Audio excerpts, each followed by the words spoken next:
Yo, what up, thugs? Back again with a new tutorial. Um, Today, so I released the other ones the other day, and somebody wanted to learn a little bit more about Serum. So I've been making like the synthwave, retrowave stuff, but I also make a lot of like trap music and hip hop, etc.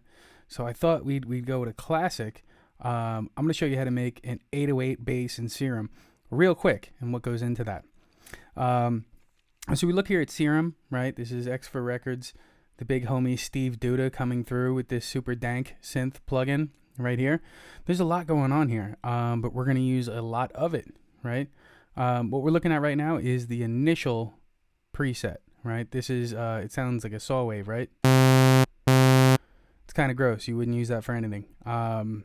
So if we're going to make an 808, right, we're going to come here. This is your first oscillator, oscillator A, right? You can have these two oscillators, a sub, noise, filter.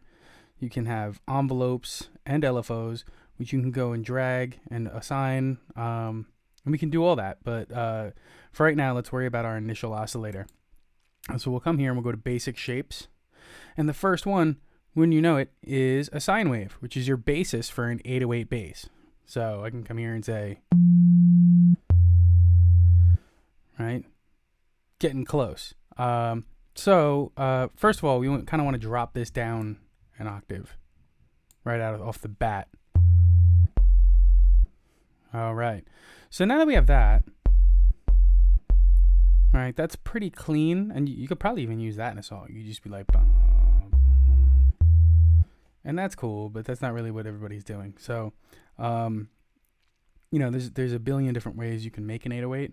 But I'm gonna just show how we can spice this up and make it fresh, right?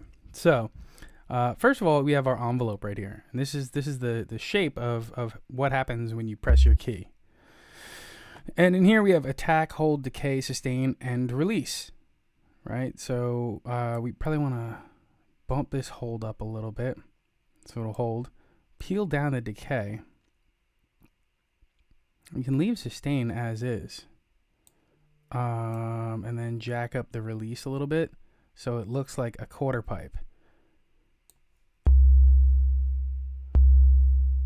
And if you want to think about this in a different way, think of this as a chart where the Y is the volume and X is time. So if this was your volume level, it's going to go 100, 100, 100, and then logarithmically ramp down. If we take our release down, right, so that ramp is the sound coming out, right? The attack, I'm going to leave up just a little bit, but it's just a little bit. If you bring it up a lot, you can hear it go. Right, it kind of whooshes in. We don't want that with our 808, not at all. So here's our initial sound here, and that's pretty cool. It doesn't sound bad. But let's see what else we can do to spice this up. So one thing that I like to do is add a kick transient. So if you come here to noise, you can actually drag a kick directly into here to use it, but I'm just going to use one of these in here. You can go grab like this, right? And what this does is it gives you that little in the beginning of the sound, right? So if I turn this off and we just play it, that sounds a little crazy, right? That's because it's looping, because it's used for noise, right? But if you want to do a one shot, you click this button right here, and you just hear that little plip, plip, plip, plip, plip. We can turn it up. So now when you combine it,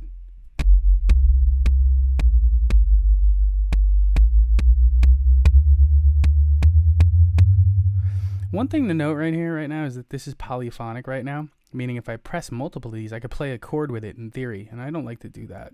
So over here in our voicing, we can set it to mono and legato, so that only one will play at a time if I go.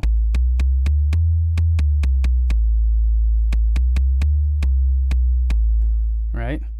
Good times. Yeah, so we have this set up. So now let's add a filter on here, right? Because that kick sound, the little the transient sounds a little high. So we can go and do this built-in low pass filter right here.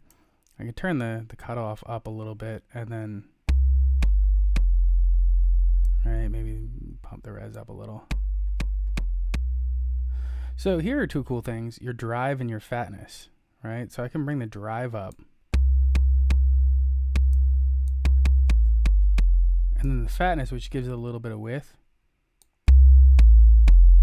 You hear it gets a little bit headier. And then maybe we'll mix it to the original signal a little bit more.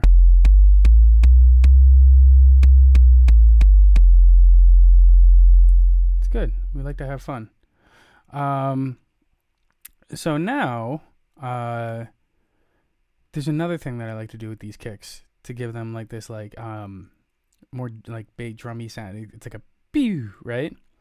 So you can take this second envelope right here, right? And if you listen to a lot of these basses, right, they kind of do like a little pitch drop when you do it. It's like pew, pew, right? So I can come over here, peel this release out. You know, it doesn't really need any of that. You can come in here, bump up the hold,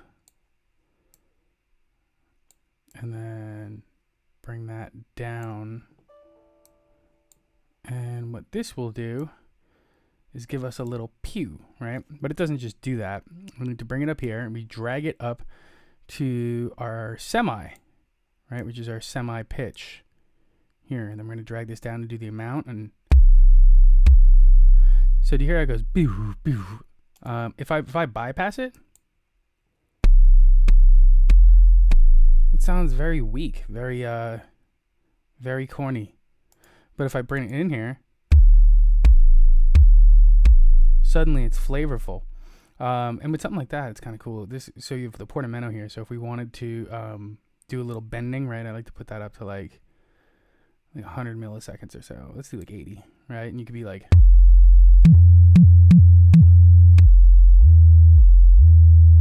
maybe a little higher, and it'll give you a little bend. Take a little slide. It's fun. We like to have fun. Yeah, so this is a pretty decent sound to start with. If we want to, we can come in and do some effects, which most of the time you do. So right, I could take like this compressor and this EQ and distortion, right? So we can bring that down a little bit. That's fine.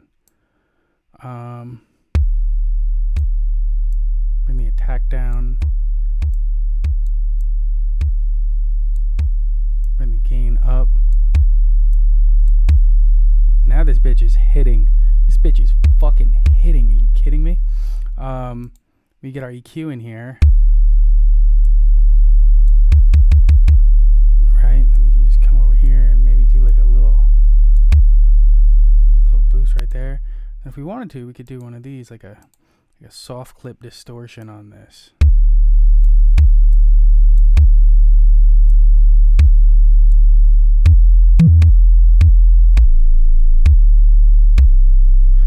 And from there, I mean, it's really, it's however you want to do it, right? I could go do it pre or post.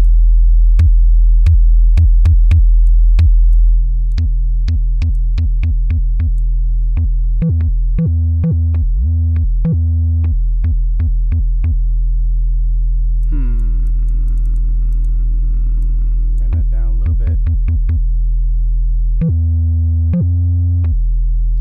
I think this is a little long still.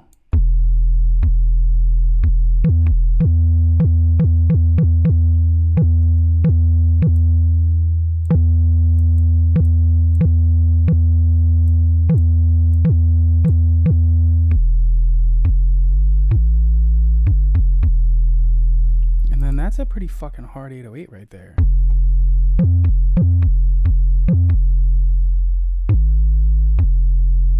Right? Yeah, so from there, I mean, you can play with a lot of different things. You can come in here and you can start to layer stuff in, right? If we wanted to layer in one of these default sounds, right? You can come over here. We could go back to those basic shapes. Go to the wavetable. Get like a triangle. You come in here, start fucking with the bend.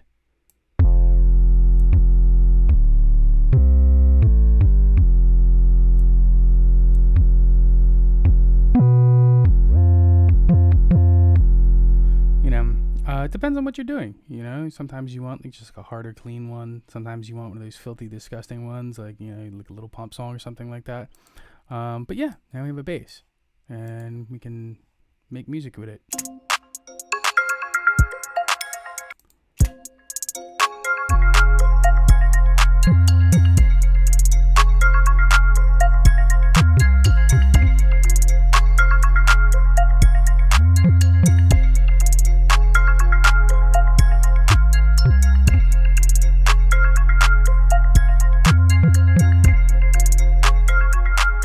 That's all.